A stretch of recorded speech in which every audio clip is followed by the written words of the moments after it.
JDU की राष्ट्रीय कार्यकारिणी की बैठक में नीतीश कुमार ने पार्टी के अध्यक्ष पद से इस्तीफा देने और आरसीपी सिंह को राष्ट्रीय अध्यक्ष का पद सौंपने का प्रस्ताव देकर अपने कई नेताओं को चौंका दिया। लेकिन नीतीश के करीबी माने जाने वाले कई नेता ये समझ रहे थे कि वो कौन सी मजबूरी थी जिसके कारण उनके नेता को ये फैसला लेना पड़ा।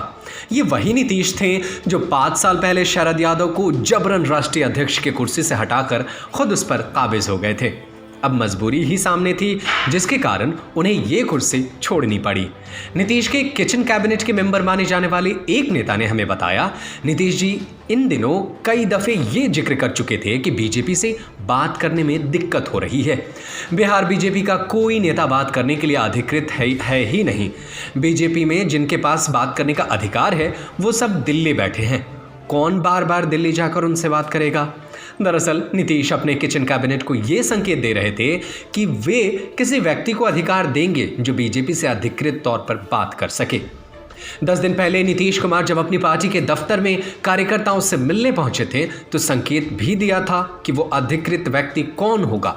तब उनसे किसी कार्यकर्ता ने सवाल पूछा तो नीतीश ने कहा था कि पार्टी में मेरे बाद तो आरसीपी बाबू ही है ना। लोग समझ नहीं पाए, लेकिन नीतीश की बातों से उसी दिन साफ हो गया था कि आरसीपी सिंह की ताजपोशी होने वाली है। दरअसल बिहार में इस दफे के चुनाव परिणाम के बाद नीतीश मुख्यमंत्री तो बन गए, लेकिन बीजेपी ने उन्हें पूरी तरह से बेबस कर दिया है।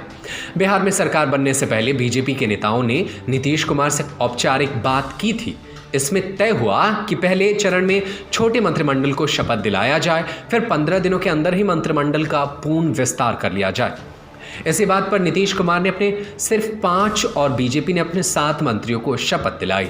लेकिन 15 दिन कौन कहे, 1.25 महीने बीत गए, मंत्रिमंडल का अब तक विस्तार नहीं हुआ। नीतीश कुमार खुलकर कह चुके हैं कि बीजेपी ने उनसे मंत्रिमंडल विस्तार को लेकर कोई बात नहीं की है। इसके कारण ही मंत्रिमंडल का विस्तार नहीं हो पा रहा। नीतीश सच बोल रहे हैं। बीजेपी के किसी अधिकृत नेता ने सरकार बनने के बाद उनसे बात नहीं की है। नीतीश के इस बयान के बाद भी बीजेपी के प्रदेश अध्यक्ष संजय जायसवाल सिर्फ इतना बोले कि सही समय पर मंत्रिमंडल का विस्तार हो जाएगा।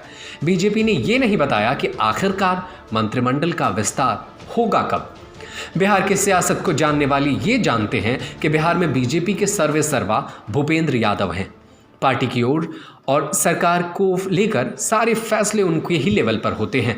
अमित शाह हो या जेपी नड्डा, उनके पास फिलहाल बंगाल से बाहर के बात सोचने का वक्त कम ही है। लेकिन हद तो ये है कि बिहार में भूपेंद्र यादव भी नीतीश कुमार को भाव नहीं दे रहे हैं। बिहार में सरकार बनने के बाद भूपेंद्र यादव ने भी नीतीश कुमार से कोई बात नहीं की है। 15 दिन पहले भूपेंद्र यादव बिहार आए। 2 दिनों तक वो बिहार में रहे। अपने पार्टी के नेताओं से कई बैठकें की। वैशाली में मंथन शिविर हुआ, पटना में बैठक हुई। लेकिन भूपेंद्र यादव ने अपने सहयोगी पार्टी जेडीयू के किसी नेता के साथ औपचारिक बातचीत का हाल चाल तक नहीं पूछा। उम्मीद जताई जा रही थी कि भूपेंद्र यादव नीतीश कुमार से मिलेंगे, लेकिन वे जेडीयू का कोई नोटिस लिए बगैर दिल्ली रवाना हो गए। लिहाजा न मंत्रिमंडल का विस्तार हो पाया और न बीजेपी जेडीयू के बीच फंसे दूसरे बात हो पाए।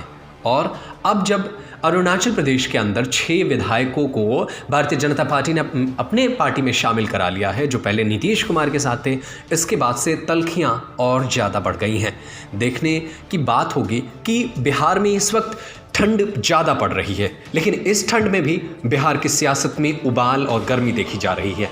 तो देखना होगा कि किसके सिर ठंड के ओले पड़ते हैं और कौन इस गर्मी का मज़ा लेता है। तो बिहार की सियासत पर हमारी लगातार नजर बनी रहेगी। आप देखते रहिए खबरें अभी तक। Subscribe to our YouTube channel and press the bell icon to get the latest updates.